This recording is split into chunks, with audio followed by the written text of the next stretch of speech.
കഴുകിയവൾ പതിയെ പതിയെ നടന്നകന്നു. തണലായി തേവന്റെ അരികിലെന്നും കൊഞ്ചിക്കുഴഞ്ഞവൾ കുണുങ്ങി നിന്നു. പാടവരമ്പിന്നറ്റത്ത് തമ്പ്രാൻ ചിരിയോടെ കളിയായി അടുത്തു വന്നു. ചിരുത പെണ്ണിനെ നോക്കി നിന്നു. ആ അഴകിൽ തമ്പ്രാൻ മയങ്ങി നിന്നു.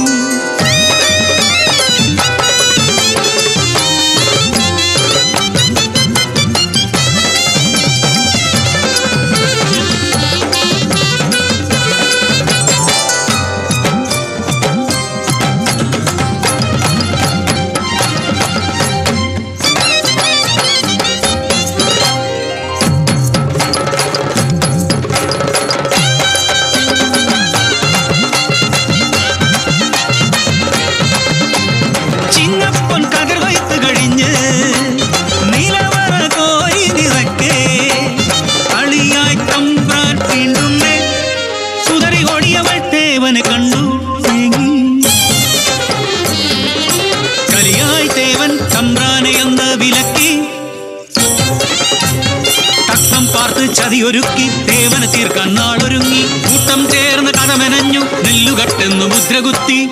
നാട്ടുകൂട്ടം ചേർന്ന് തേവനെ ആറ്റിൽ മുക്കി താഴ്ത്തി. ഇതു കേട്ട ചിരുത നെഞ്ചുപൊട്ടി തേങ്ങി. ദൈവഹിതമോ നീച ചിന്തയോ? ഒളികണ്ണ തമ്പ്രാനെ വിളിച്ചു.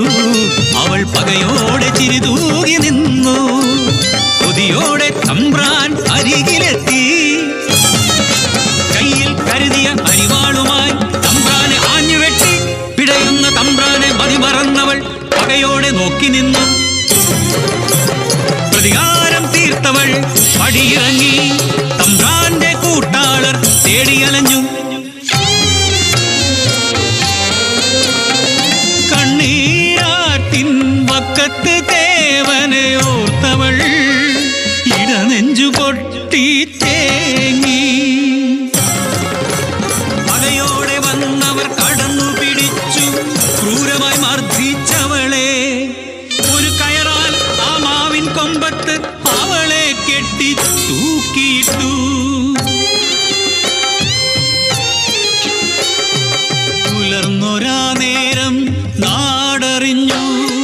ചിരുത പെണ്ണ് തൂങ്ങിയെന്ന്. കണ്ടവർ കേട്ടവർ സ്ഥിതി അറിയാതെ ധരിച്ചു നിന്നു. ചിരുത എന്തിനി കടുങ്കൈ ചെയ്തു ദൈവേ. ലാലേ ലാലേ ലാലേ ലാലേ ചന്തൊള്ള ചിരുതേ പെണ്ണേ, നീ ചെമ്പട്ടു പുതച്ചുറങ്ങാണോ?